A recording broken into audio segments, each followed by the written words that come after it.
खूप लोक 21व्या वर्षी मोबाईल घ्यायचा विचार करत असतात. पण इथे एका तरुणाने 21व्या वर्षी स्वतःचा मॅकबुक घेतलाय, तेही सेव्हिंगच्या जोरावर.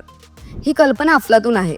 एक छोटासा गुल्लक ज्यात दररोज किंवा वेळ मिळेल तसं थोडं थोडं करून पैसे टाकायचे. तुम्ही तुमच्या 1 लाखच्या टार्गेटसाठी हेच तंत्र वापरू शकता आणि तुमच्या पद्धतीने प्रगती ट्रॅक करू शकता. आणि एक दिवस अशी वेळ येईल जेव्हा हे गुल्लक भरेल आणि लक्षात येईल की आपण एक मोठी रक्कम सेव्ह केली आहे.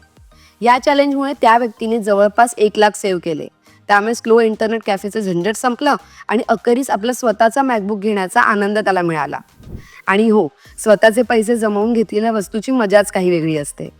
ही गोष्ट खरंच सिद्ध करते की चिकाटी आणि शहाणपणाने केलेली सेव्हिंग खूप काही देऊ शकते. आता विचार करा, जर तुम्ही 83 लाख रुपये इतकी मोठी रक्कम सेव्ह केली तर तुम्ही ती कुठे वापराल? जर हा व्हिडिओ तुम्हाला आवडला असेल तर अशाच टिप्ससाठी आम्हाला फॉलो करा.